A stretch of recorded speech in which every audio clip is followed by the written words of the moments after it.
It's time for Don and Ron. You won't get this anywhere else. All right, y'all, welcome to another edition of Don and Ron. I'm Ron, minus the Don. He is out doing a little project today, and we're talking about Michael Brewer's 1945.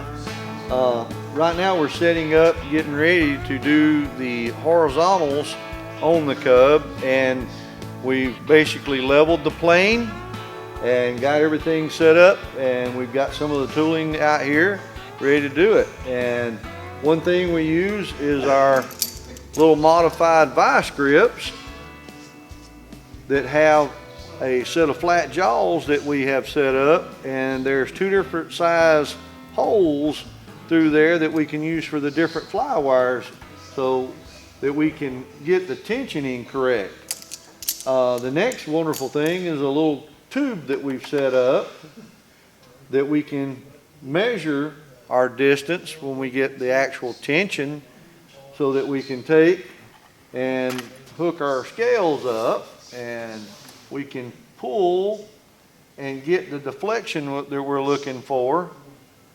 All right, the deflection that you're basically looking for is 13 to 15 pounds in a 1/2 inch pull. So I've set my little tube up and a paint paddle here. So now I've got it set up roughly a 1/2 inch above the top of the horizontal, and I'll take my fish scale that I've got and I'll hook it in and I'll pull down till I get it to my 1/2 inch mark, and then I'll look to see if I have my 13 to 15. And right now it's all just kind of set up to give you a visual of what we're trying to do. Nothing's truly set up, so don't take it as it's 100% set up. But anyway, you want to get the airplane level. Once you get the airplane level, then you take and you start adjusting your fly wires so that you get your horizontal level, both sides, and then you want to start slowly tensioning everything, watching for level, and then you want to check and see if you get your 1/2 inch of deflection of that 13 to 15 pounds. And once you get all that done, then you pull a string across it to make sure that you truly are true across.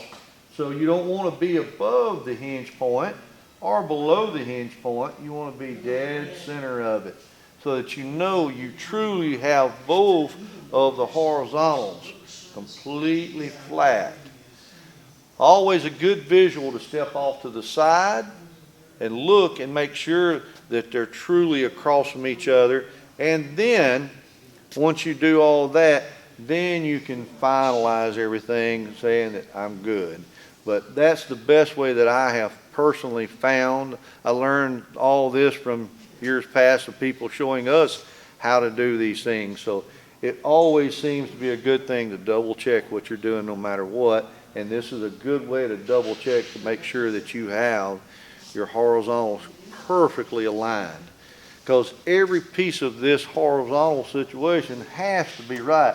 These fly wires have to move along with the jack screw to make a real smooth, every time you jack it up and down, for it to be really smooth and clean and work right.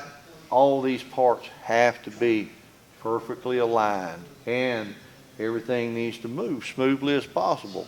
The fly wires, to make sure that the bushings are underneath, everything is tensioned properly. Over tensioning it can make your horizontals bind when you're trying to work your jack screw. And so you want to make everything as close to as perfect as you can. But, well, that's pretty much it right there. I have on the adjusting the fly wires. And thanks for tuning in for Don and Ron. Make sure you subscribe, like, and share for us, please. And that's it.